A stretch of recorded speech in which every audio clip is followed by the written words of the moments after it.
The broadcast is now starting. All attendees are in listen-only mode. Hello, everyone. Welcome to today's webinar. Thanks for joining us. I'm Ann Cosgrove, the editor-in-chief of Facility Executive Magazine, and this webinar is presented by Condeco. And the title, as you can see on your screen, is How Technology Can Increase Workplace Productivity. Before we get started, I would like to cover a few housekeeping items with you. Please note the control panel that is on your screen. This is where you can submit questions via the question box in that panel. Please send your questions in for the speaker at any time, and she will address them after the presentation. Also, please note the orange arrow on the left side of that control panel. Clicking on that will either expand or collapse the panel, so please be sure it is expanded so that you can access the question box. Also, if at any time you experience a technical difficulty, you can send a message to us privately in that question section. Someone will address you right away. Also, if you're interested in continuing education credits, please note you'll receive a certificate of attendance in an email from Facility Executive after this webinar, and you can report this to your association for the continuing education credit. Now I'd like to introduce your speaker, Donna Forshaw. Donna is Vice President of Sales at Condeco, and she's an experienced enterprise relationship executive, and she thrives in fast-paced environments. She is focused on developing deep, lasting customer relationships, and she's looking forward to speaking with you today about workplace productivity and technology. So with that, I'll hand it over to Donna. Hi, Donna. Thanks for joining us. Hi. Thank you so much for having me. I appreciate you hosting this and having me speak. So driving workplace productivity with technology. So we're going to talk about that today, and I am attempting to bring up the next slide. Oh, there we go. There we go. Hopefully you're seeing my agenda now.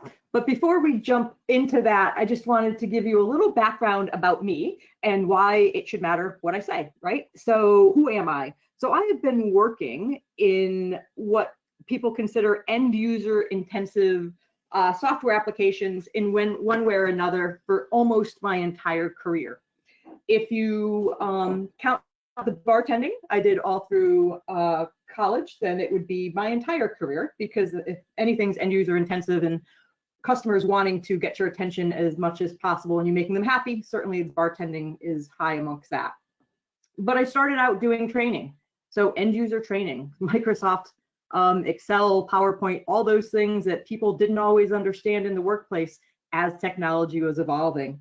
Moved on from there as that became less important, and moved on to audio conferencing, right? So conference calls, so important to individuals at the time when that's all they had. Moved on to, or included web, so WebEx, like what we're doing today. That's when it first was in the market. I was helping with that, and then video conferencing. On from there to travel management software, including postage, so how to use visual builds to get people to make the right decisions internally. And then now, when I came to Condeco about 7 years ago, obviously workspace scheduling. At the time when I was recruited, I asked the question, hold on, what about Outlook?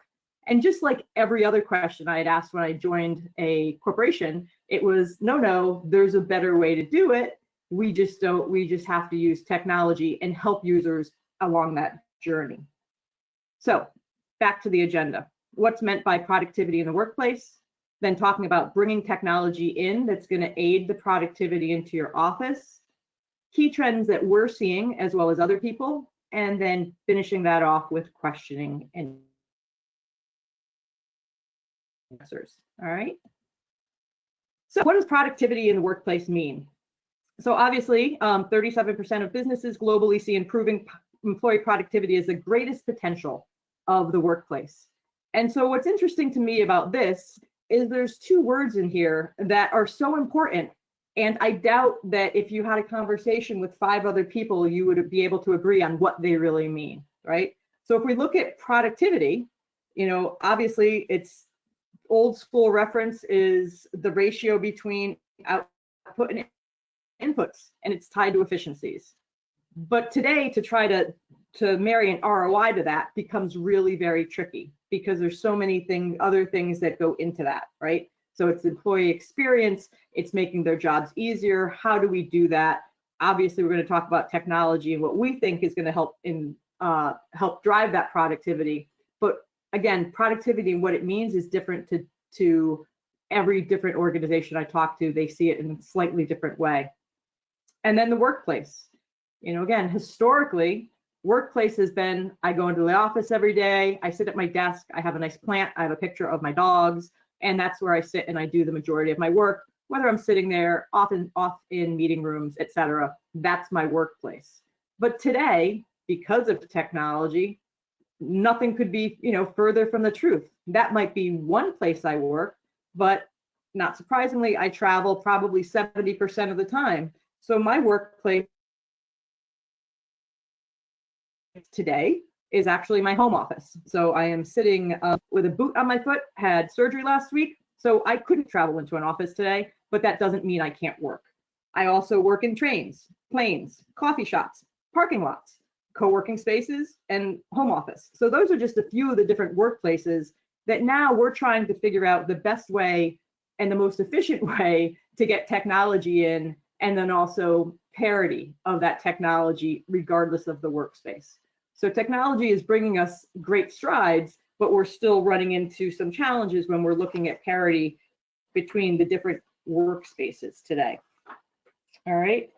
So this just reinforces, so globally, Kindeco, if you don't know who we are, we help corporations liberate your workspace. We are a technology organization, been around for about 15 years, and we're global. So most of the stats you're going to see today come from a lot of disparate sources. Most of them will be noted within the slide deck. But it's also, we do a workplace study every year. It's called the Modern Workplace, and we're about to release the 2020 study, which is findings from our clients as well as some other sources. So that's where the majority of these stats are coming from. I always like to know that. I'm a data freak. Always good to know why people are telling me what they are. So this slide, so globally, you're seeing the business leaders are seeing productivity as the greatest benefit. And you can see it's pretty standard across the board. Germany is always, they probably think they're very productive anyway, so they don't really need to. But in our mind, when we're thinking about productivity, it's empowering employees, right? Through the disparate demographics and bringing them through change management to really create an agile workforce. In order to do that, we are very user-centric.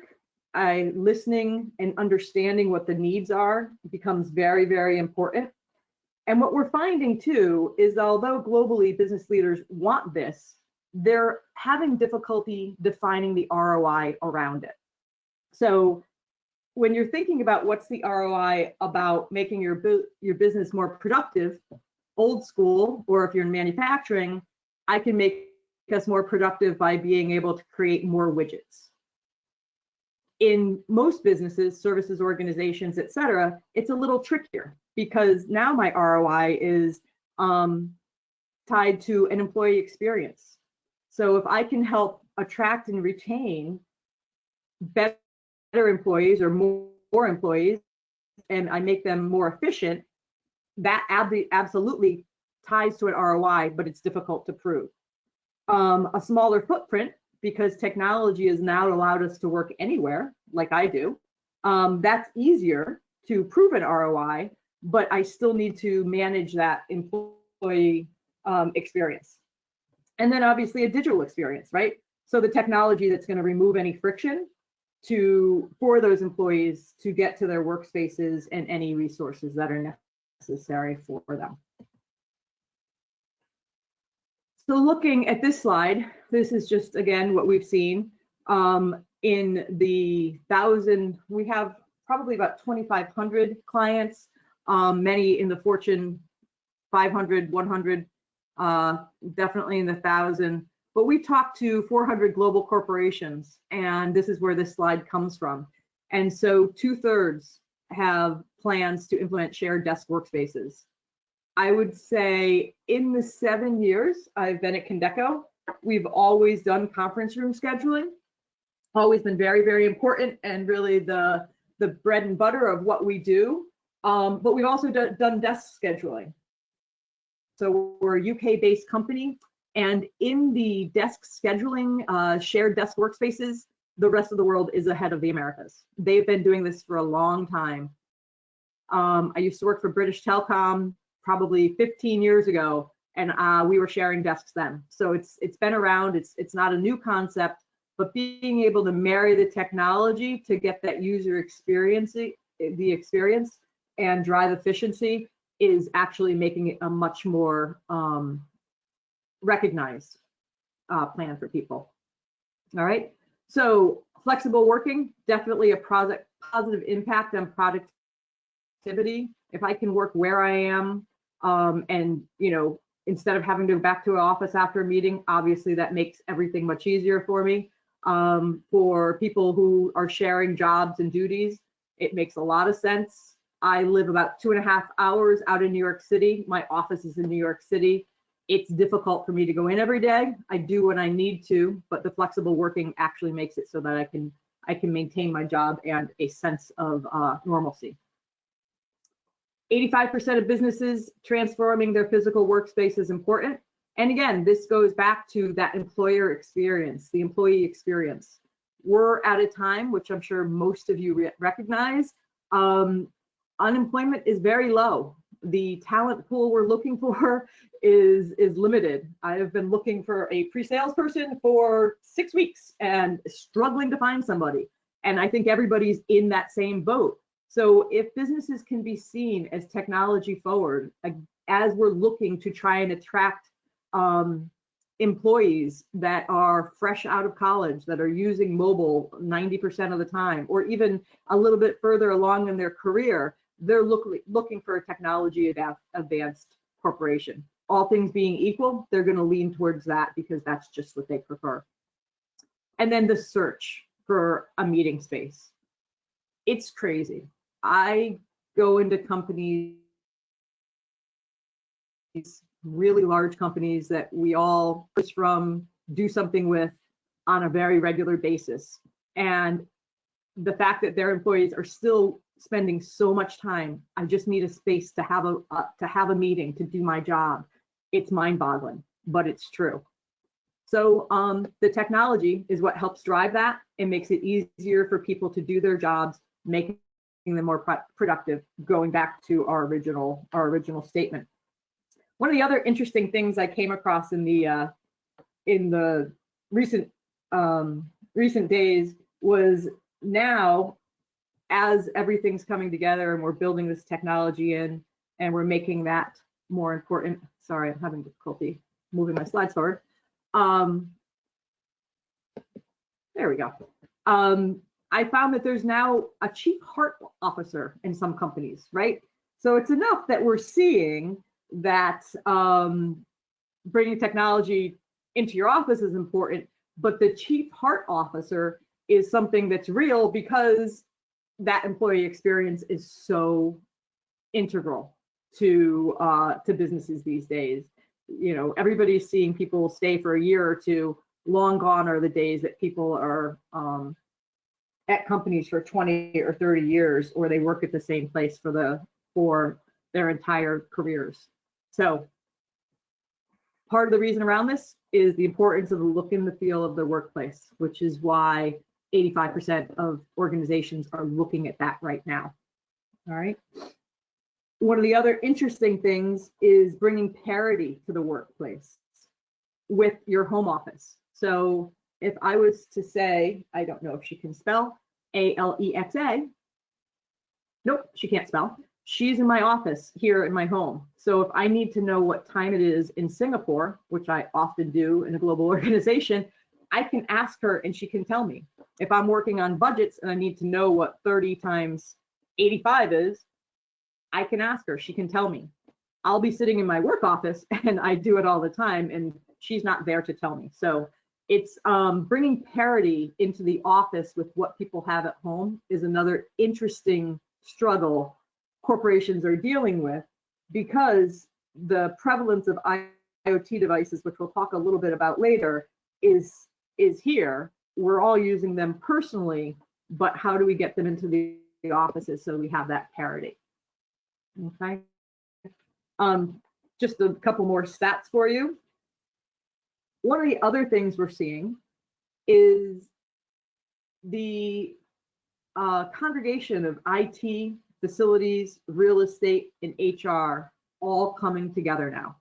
And the reason for that is because it's no longer, oh, IT, it's Outlook, that's how they're scheduling rooms, or we're going to put some devices out there, so that's IT. Facilities needs to know what's going on where. So even who we talk to in a sales cycle has changed completely. It used to be, I don't want to say we avoided IT, but they certainly weren't our first people that we talked to. We would go to facilities because facilities people understand the need for this. They understand the need for data to drive their decisions about how their space is being utilized. They understand if they need to do a restack, what that means. They understand a 2-to-1 ratio from a 1-to-1 ratio, and how almost impossible that is to do immediately, and how the importance of the data.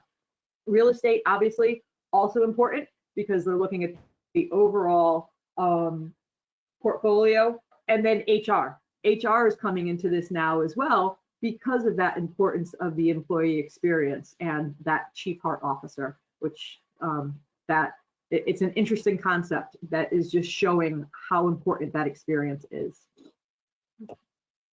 One of the other things that we're seeing, and I can't say that this is recent, but it's been, I think since the beginning of time, since I've been here, is the mobile experience. You're not going to be able to do anything from a technology standpoint unless you have mobile married along with that.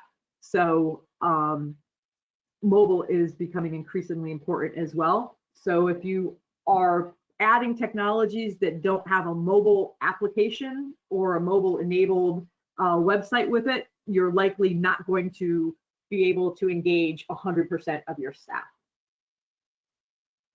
So workplace technology and the innovation to drive productivity. So this slide kind of makes me chuckle. Workplace productivity has increased 84% over the last 40 years because of digital technology. I would say it has to have increased even greater than that, which seems impossible, but true.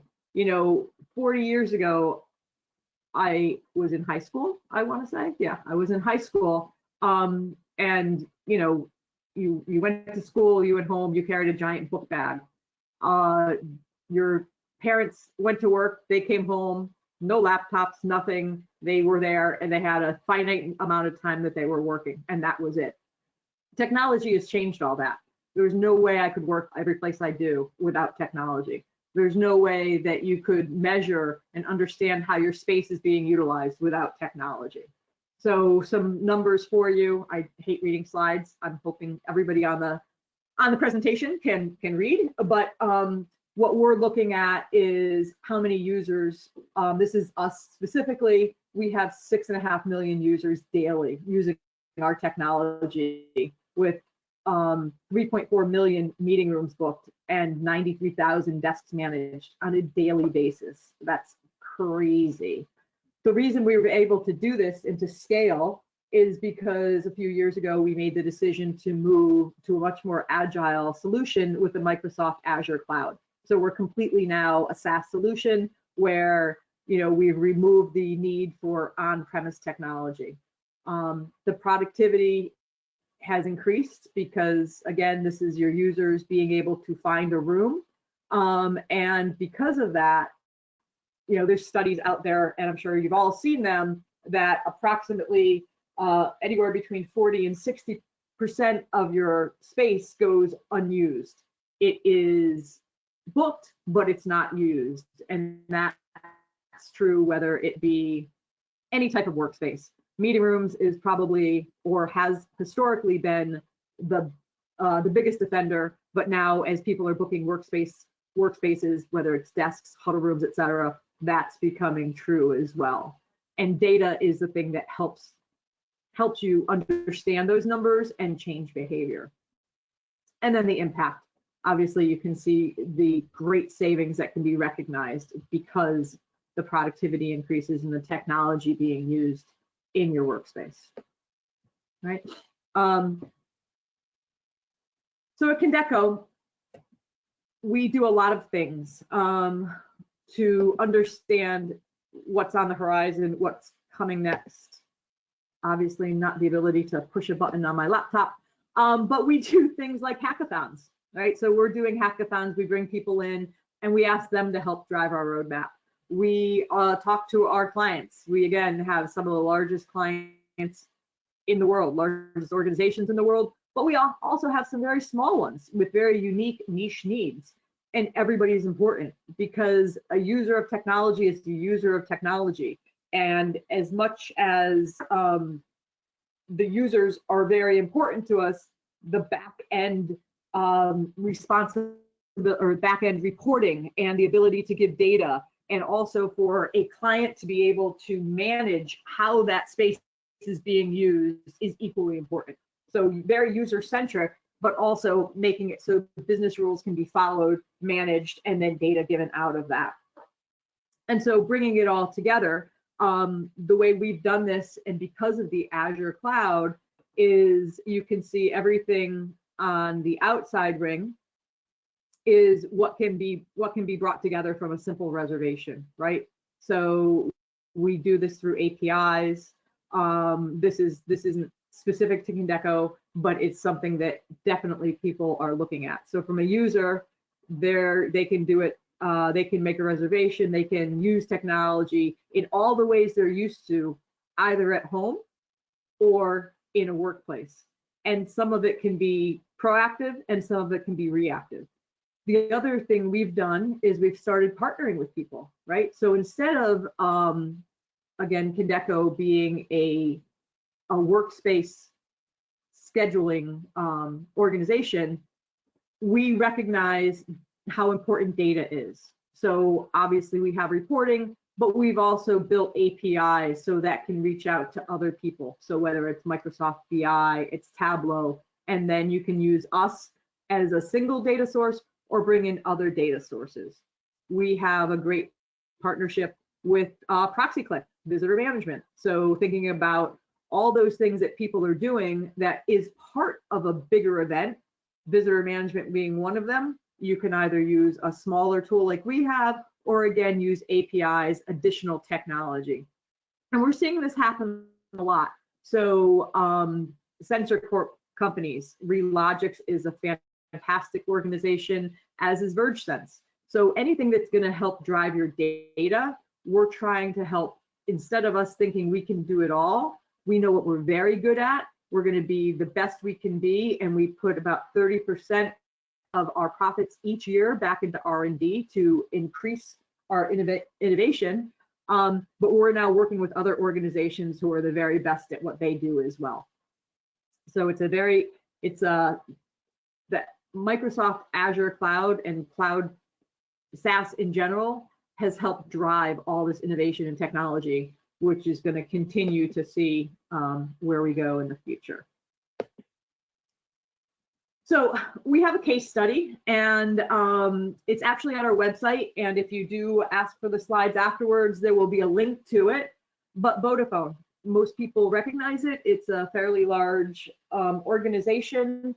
It's UK headquartered, and they asked us to free up their unused workspace, right? So they just needed more space for mobile employees. I think most people are challenged with that same thing.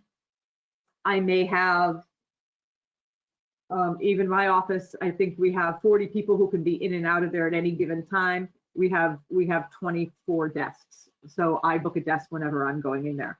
I always like the same desk, but I still have to book a desk. These are what companies are coming to us and asking us for help with. We also have just only 3 conference rooms. So how do we do that? So we help them with their first by doing sensor studies, and then helping them decide on the employee to desk ratio, giving them reporting data on how their space was actually being used as far as booked versus people showing up, and then helped with an improved booking process for both rooms and desks. So one of the important things that happens when you're doing something and you're putting in a new program is the change management that goes along with it. Unless there's something in it for the end user, they're going to be like, oh yeah, they just want me to do this now, or oh, they want me to book a desk now when I used to have one. So one of the most important components is actually the change management piece that goes along with that, and the communications that talks about, hey, what's in it for me? All right, yeah, we're going to do this, but you need to tell me what's in it for me. Here's the this is just the video that's not going to show. I'm going to skip through this. So I would say, as you're embarking on this, it's really important to look at this from an end user perspective. And for those of you with organizations where you have a heavy population of executive assistants, to absolutely include them in the process. Don't include too many, because otherwise you're going to end up getting stuck in the mud. But they are really such an important part of what goes on, and they will be your evangelists. So when you're thinking about technology and how it can work, it's really and truly our most successful deployments are those where we absolutely bring the most amount of people in from different organizations or from different parts of the organization first, and have them help them with the journey. They become your evangelists, your experts, and if you can get your executive assistants on your side, then you're going to be in a great place. All right. So now let's talk about the key trends and influences of the workplace. I'd mentioned the importance of mobility before. 2.87 billion smartphone users globally. I laugh because somebody was telling me this morning she was having a fight with her 13-year-old daughter about bringing her mobile phone to work or to school. So it's everybody has a smartphone. If there's a technology that doesn't have a mobile app associated with it, it's likely not going to be well received. But if I think about some of the other key trends and influences, I love the beginning of the year. Everybody's coming out with a study that says, here's what we're seeing as our key trends for 2020. And so some of the ones that caught my eye were actually on a blog yesterday from ProxyClick, and I'm just going to quickly read through them. Most of them absolutely tie back to what we're talking about today. Wellness and sustainable work life, mental health at work, employee experience, digital experience, balancing security and privacy needs, rise of virtual assistants, more remote working opportunities, the co-working boom, sustainability, and then this next one I hadn't heard of before, but purple people, which apparently is marrying business and technical skills together, so more multi-dimensional employees. So with that in mind, let's talk about the evolution of the workplace and how we got where we are today and how that lines up with what I just read through. So evolution of the workplace used to be split between work and life, and now it's just work life, right? So we work from anywhere, anytime. Most of us have laptops, we bring them home. If we don't, we're on our phones. I know my company has a bring your own device policy. Most companies do. And so unless you're really firewalling yourself, it's really easy to get, oh, let me just answer this email. 41% of employees are already offering remote working. I actually think that number is probably a little bit higher. Again, these numbers are from beginning of 2019. Officeification, not sure if I said that right. I have trouble with that word, versus homification, right? So it used to be I would bring, again, that picture of my dogs and my plant in and put it on my desk, and instead I have my dogs under my desk. A smarter workplace and workers demanding more. So back to where's the parity between what I have, especially as it refers to IoT devices in my home office versus what I can have because of security and other concerns in my work office. And then even customer expectations have changed. So we've seen that with our customers. And so they seem to want more. They want 24/7 service. They don't understand if they can't have that. And so that's why all the demands for us seem to be much greater than they used to be. You know, one of the things we try to do with the marrying together the officeification and homeification is something as simple as a sense of ownership, even if it's for the day, with a workspace. So if I book that desk, I can actually get a nameplate that has my desk, my name on it, and that's through just a desk screen, right? So it will automatically say who booked that desk. It'll show you who's sitting there if you happen to go by it and that person's not there. If I'm looking for Kevin and Kevin's not sitting there because he's off at a meeting, I at least know he's supposed to be sitting there. I can leave him a note. More likely I'll text them, but at least it gives me that little personal touch. It also, that what's in it for me, that's one piece. The other piece is now I can find anybody I'm working with as I'm not at the same desk every day. 23% of employees say mobile apps increase productivity. Again, I think that this is likely an older stat. I would say that that number is actually much greater. There's no way, again, technology and mobility are tied together and to break them apart at this point. And so 80% of clients stating enabling mobility. It is funny, it's back again to the Americas versus other countries. We were a little bit behind with this. So even today, it's easy enough using our software. I can book a desk on the subway on my way into the office. Super simple, if my company allows me to.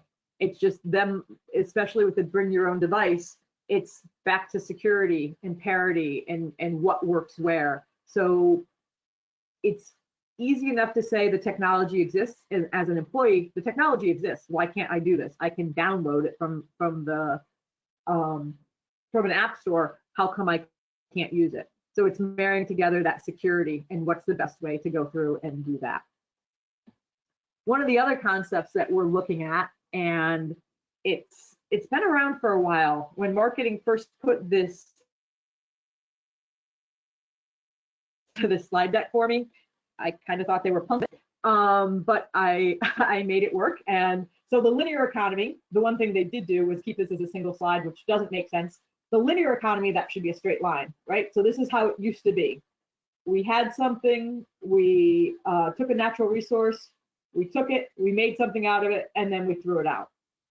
Sustainability is absolutely the exact opposite. So come in the circular economy, right? So the circular economy is reusing, recycling, make it, take it, use it again. I feel guilty when I am drinking out of a water bottle that's in public. Just if it's a plastic single use, now it's called a single use water bottle, because it's true. I have 15 water bottles all over. Instead of having a sustainable water bottle, I just end up grabbing something.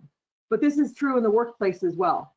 So 2/3 of the firms in the United States anyway are focusing on waste reduction and resource efficiency, but they run into the stumbling block of how do I recover the materials for recycling? And then even if I can't recover them, how do I, get rid of them? And so in our mind, if you're thinking about SaaS and a completely cloud technology, it's a lot better than those server rooms, those IT locked rooms that are on just about every floor, certainly in every building. If you could reduce in those rooms, that would help with this. That will help with sustainability. The first time I went through the slide deck, it was a live audience, so it was a little bit easier. It was more interactive. But one of the important things with that live audience was having conversations about what does sustainability mean and how far can you go for recycling.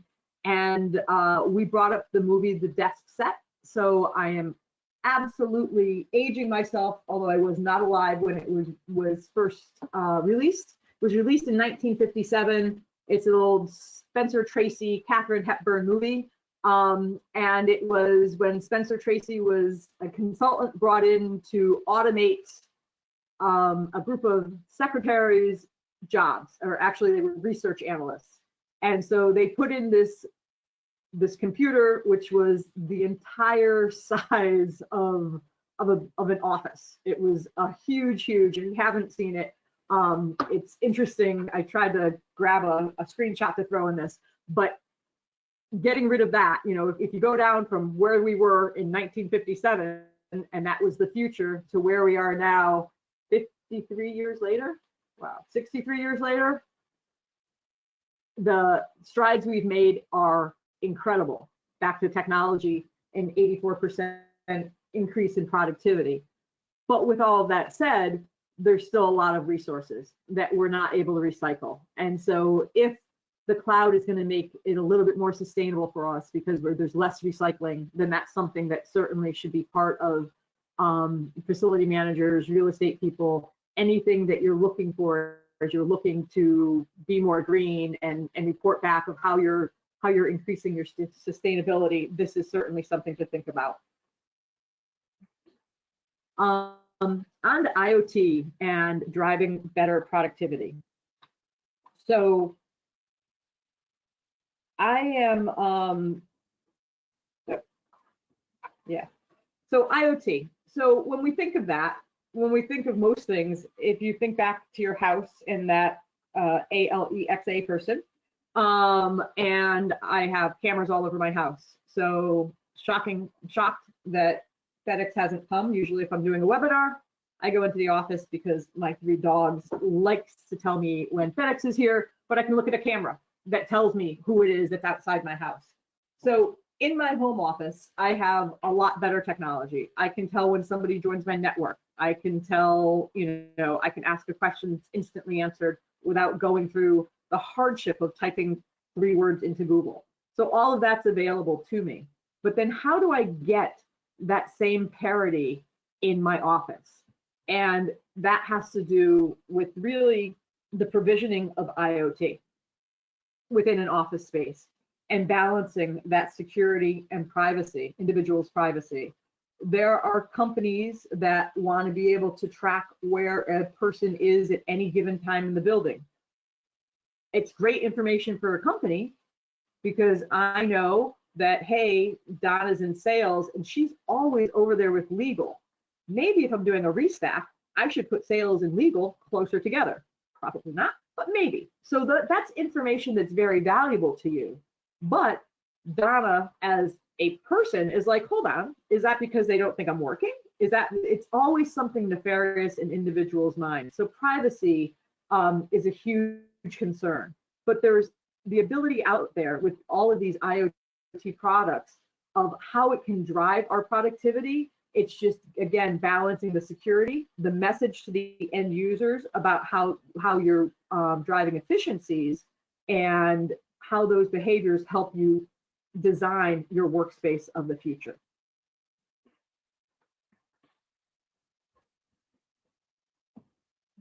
My computer does not like me today. There we go. So the connected office. So we like to talk a lot about liberating workspaces because that's what we do. We are consistently helping our clients recognize how they can increase their productivity using different technologies.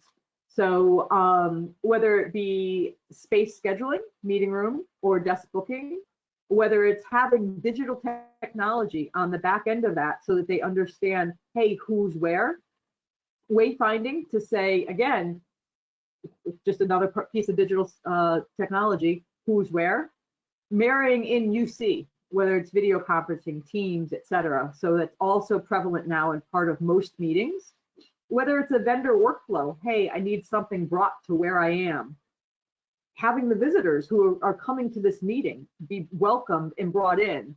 All of these things done from a single workflow helps increase productivity, helps increase employee satisfaction, and makes it just a better experience for everyone. Something moves, something changes, all of that changes with it. And of course, again, having that mobile application is absolutely imperative to that. And so interestingly enough, Kindeco does mean to meet. And that is why this is so important to us, right? This is all we do. This is what we stand for. This is what's very, very important.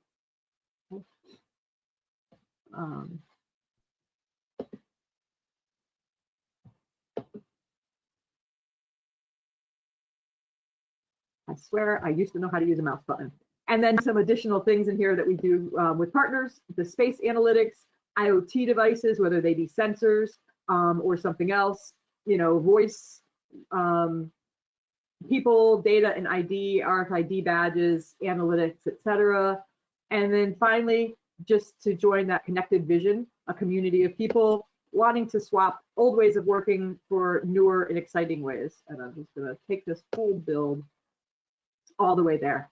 So here's the information that you can get just from a single workspace that's been liberated, right? How is the space being utilized? Where is it being utilized? How is everybody getting there?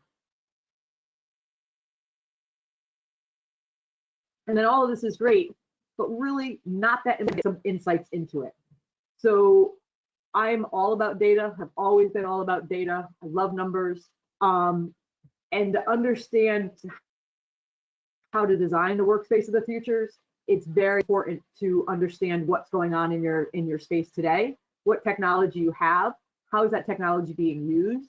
Are people using certain spaces because the technology in them is better? How do you track that? You can use sensors, absolutely, to see, is space being used, yes or no, but what are the additional analytics that are important to you to understand, to know, yes, a space is being used, but what's in it? What ties all of that together for you?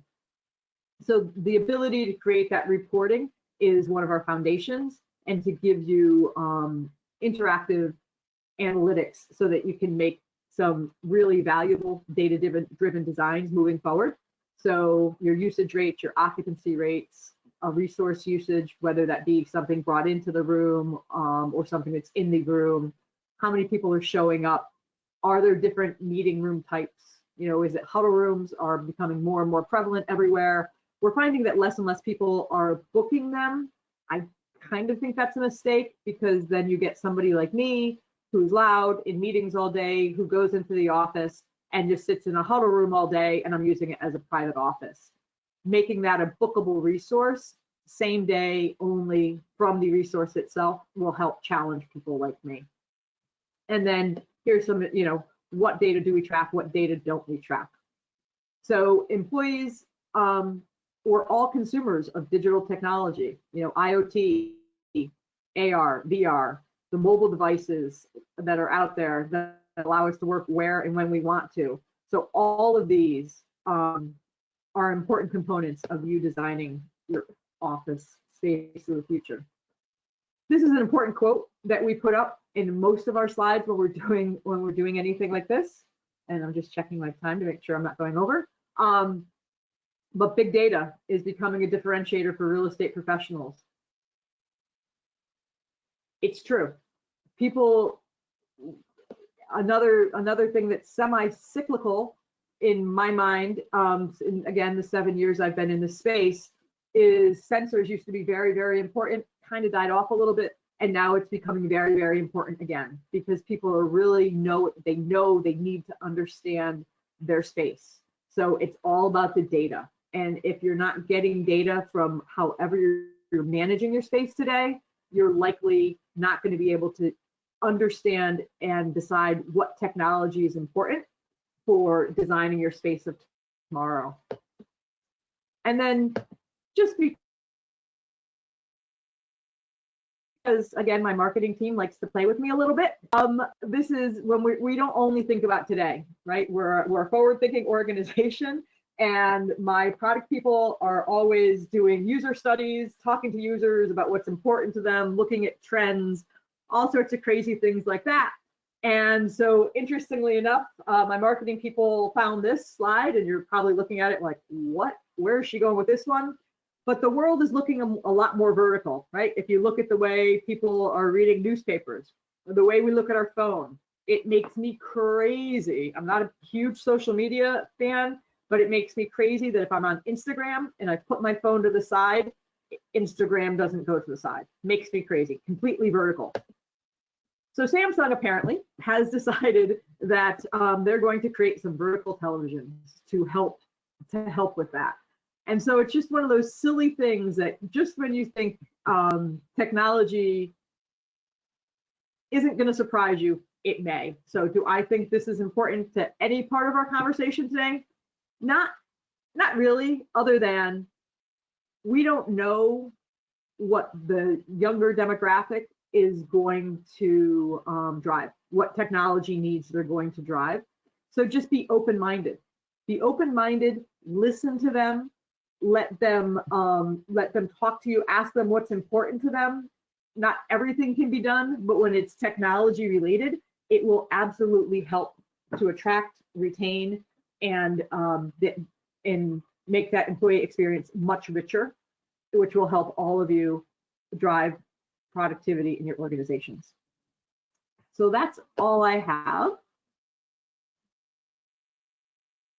in my presentation. Hi, Don. And a question out there we want to talk to? Perfect. Wonderful. Hi, Ann. Thanks, Donna. Thanks, Donna. This is Ann coming back in. Thanks for the great presentation. And thank you to the attendees for sending in questions. We do have some time for Q&A, so I will start with a quick question. You had mentioned Chief Heart Officer, I believe, earlier in the presentation. And yes, and we just got a question from an attendee asking if you could define or clarify what that position is for those organizations that have those. So if you were to Google Chief Heart Officer, so Gary V, who it's Gary Vaynerchuk or something, I don't know, he's all over social media and he's helping younger people. He's actually he's a very advanced marketing person. He started out a long time ago in his parents' liquor store, created a YouTube page and brought the liquor store from a tiny little thing in New Jersey to a giant shipping. It made them wildly successful. He's now created a marketing company that's probably been around 20 years, but he does a lot of digital social media. And the first time I saw a Chief Heart Officer mentioned was at his organization. And I've seen it 2 or 3 times in the past couple of months. And it's enriching the employee experience and bringing to the forefront how important that is to the culture of an organization. That the employee and the culture of the organization is just as important as any other piece of the organization. But if you Google it, you'll find out more information on it. Okay, thank you. Thanks for that. So I'm jumping into some of the media content. Here's a question about the type of platform you've been talking about that Condeco offers. And so what does implementation of the Condeco platform for meeting rooms or desk booking look like? For instance, general timeline, does that vary widely by organization? And what does the client need to know or have available to implement it? Oh, okay. So it varies by organization. Obviously, Okay. a organization with a smaller footprint is not going to be as involved as a global implementation. But it's basically understanding your workspace, what it is today, how it's being used today, what the employee journey is today, and what you want to improve. So I run a team of salespeople, as well as work with marketing and product experts that will do a discovery call to understand what it is you're trying to achieve, and then we'll help you along that path. If it's simply, my rooms are booked centrally, or they're just booked in Outlook, I don't have any data, which is what we hear a lot, or we're moving to a desk sharing situation, then we can help with that as well. It's just understanding that journey so we can help. The software piece is easy. The implementation, again, depending on size, can be anywhere from 4 to 8 to 12 weeks. It's the change management that we're going to talk to you about as well, and making sure your end users want to come on that journey. Actually, if they don't have a choice, but how you can get them on your side and understanding, again, what's in it for them is going to be the most important piece of it. But if you'd like to get in touch, I can certainly help you with that. Thank you. Thanks. So shifting gears just a bit, you had talked about mobile worker, remote workers, mobility in the workforce that so many of us experience now. Yeah. So, and you had mentioned actually having parity between the remote locations and the organization's offices. So you talked about, and you did touch on that a bit, having parity in some of the specifics of that. But what pitfalls, or I don't know if pitfalls is the right word, but what pitfalls or just considerations should facilities managers be aware of or consider before implementing technology? Or I mean, I guess there are some commonly overlooked parity topics you've seen, causing some stumbling blocks. Yep. Or any? Okay. Yeah, absolutely. And I think that the most famous one I came across, I don't know if famous is the right word, but the most jarring one I came across was I had a very large company that we do business with. It's a major pharmaceutical organization that said, hey, I want to be able to say, and I apologize because there is one in my office, ALEXAA, find me a conference room. We can do that. We actually, 8 months before I was first asked for it, saw it at a sales kickoff. We thought it was cool and it's fun and all that. But then we talked about the challenges around that. And this company was insistent. And we're like, all right, well, listen, we just want you to understand, nobody really knows on the back end what's done with that data, right? Because every time I say something, I can go and I can look and see every question I've asked, every question my husband's asked for as long as we've had these devices all over our house. I don't care. I have nothing to hide. But my organization might. And not even something to hide, but information they don't want publicly available. And so they were insistent that they could get stripped down versions and they'd be okay. And so we were going down the path of having it tested in their user experience lab. And then something happened, and it was public about 18 months ago, where a higher up executive at an organization was talking to the device or having a conversation where a device was located in her home, mentioned a client, and somehow that client was notified. And they were like, hold on, we're stopping everything. Because we don't know a lot of times from a security standpoint what's going on, your security organizations are going to say no to everything.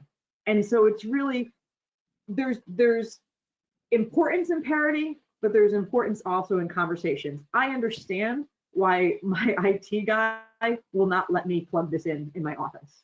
I understand that. I don't like it, but I understand it. So it's that's an example of where the parity is lacking today, and for good reason. But one of the challenges that will likely be overcome in the near future, because just as we use Android in the background of our digital signage, it's a very stripped down, makes it so people can't get to the internet. So there's ways to strip it down. But I think that from a mass production standpoint, not all B2C companies were looking to do that initially. I think initially Amazon was, I want one of these devices everywhere in somebody's house. And I have probably 6 of them in my house. So that was great. But now transferring that to an organization and making it secure enough for that to work is the next step. Okay, thank you. Thanks for that. Yes, thank you for that. So we have time for about one last question. You had talking about on the back end, I'll call it, as far as the facility management side and the real estate departments, et cetera. You had mentioned and talked about in detail the reporting capabilities and the benefits, obviously, to that backside of things. Can you just review that quickly in terms of what type of reporting is available and what type of kind of capability that affords to the facilities manager? Thank you. Yeah, absolutely. So within our product, anything that you put into it, so anything, whether it be the user information, a name, email, telephone number, a title of the meeting, the time the meeting took place, did I ask for catering to be brought in? Did I ask for a whiteboard to be brought in? Did I show up for the meeting? How long was the meeting? What size was the meeting room? How many people were invited to the meeting room? All of those things are included in the reporting. What we had started to do at a certain point was we were going to build out a giant reporting dashboard. But we know that we are a workspace scheduling tool. It's the marrying together of the end user experience with the back-end business rules. And so instead what we did was we made it that via an API, this data, any historical booking data, be it for a meeting room, huddle space, or a desk, can be you can get the basic data, as I've said, or you can actually export it through an API. So it's not really an export, it's a synchronization to a Power BI or a Tableau and create dashboards so that at a simple mouse click, any given day, I can see what was my utilization in a specific meeting room, in a specific office, in a specific country, etc. Again, all that data is available within our software, but you'd have to just export it and manipulate it via a pivot table versus having a direct connection to an API through a Power BI. What's nice about that is if there's other data you want to match up with that, right? So especially as you're looking to do desk sharing, booking a desk is great. It's important.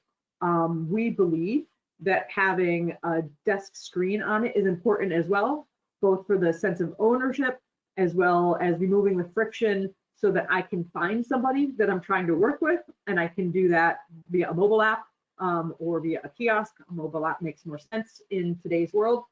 But also because now I know if somebody is touched in and touched out. Two other important components of that, though, is some people want to have a sensor. Okay, Donna booked a desk, she's checked into it, that's great. How often is she actually sitting at it? So that's one piece that a sensor might be able to bring you that information. And the other piece is a security badge data. Like how, did Donna badge in that day? Did she badge out? Was she gone for lunch? So those three disparate sources can now be brought into a Power BI or a Tableau, and you can have a much more robust dashboard than just the single source of data that we can provide. You can also look at where the internet is pinging and things of that nature as well. But it becomes just one piece of a much larger picture instead of just being the only data available.